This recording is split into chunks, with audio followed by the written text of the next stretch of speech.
Hello everyone. Today we shall look into switch function. Switch function has three major parameters. First one is expression, second one is value, third one is result.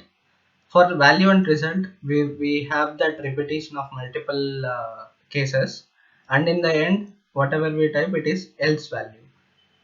And it evaluates an expression against list of values and returns one of multiple possible result expressions. All result expressions and the else expression must be of the same data type. This is one of the remark which you have to understand. I'll move on to the example. Here we have brand and total sales, where the total sales is a basic measure which is sum of sales, as you could see. Okay, now suppose that I want to categorize these sales. Suppose that my brand total sales which has above 30 million, I want to make it as high sales. If it is above 20 million, I want to make it as medium sales. And if it is less than 20 million, I want to make it as low sales. So what I'll do is I'll create a measure. I'll create a new measure. Okay, here I'll name the measure as sales type equal to switch. In the expression, I'll write true condition. Wherever it is true, I want for the value which is for the total sales which is greater than 30 million. Okay, I want to make it as high sales if my total sales measure it is greater than 20 million. It is moderate sales, and or else what I want is it is low sales.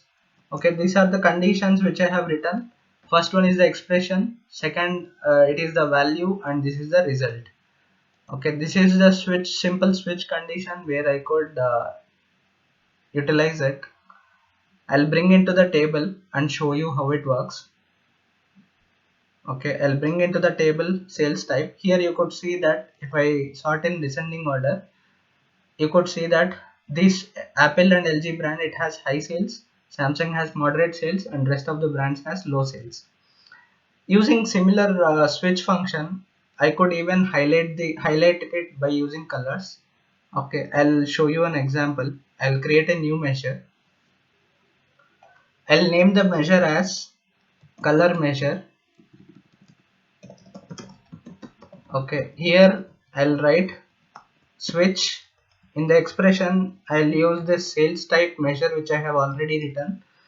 For the value one, if it is high sales, I want green color. Okay, and if it is moderate sales, I want yellow color. If it is low sales, I want red color.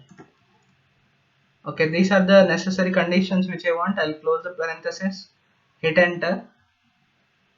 I'll open this format tab of the table. Okay, I'll go to the format. Here we have cell elements. I'll click on that. Here for I'll apply that to sales type. I'll click on sales type. I'll turn on the background color. Here from the format style, I'll choose field value. I could select from the measure table the color measure which I have written. Okay, just click OK. Here you could see that my colors are highlighted for the respective sales type column according to the measure which I have written. This is one of the use of switch function, and we have seen how to use switch function in measures. Let us go to the calculated columns and see how to use switch in calculated column. As an example, here I have an Excel file where those respective brands which are present in the table, I suppose that I want these codes, okay, for the respective brand. And what I'll do is I'll create a new column.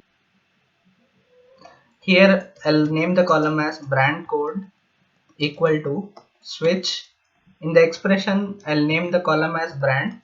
Okay, and in the value for LG, I want LG. Okay, for Samsung, I want SS. Suppose that for Nokia, I want NO. For Motorola, I want MO. For Apple, I want AP. And for Huawei, I want HU. So these are the respective values and results which I want by using the brand column which is in the expression. I'll just close the parenthesis, click enter. Okay, and here we have brand codes in the column. Here you could see the brand codes.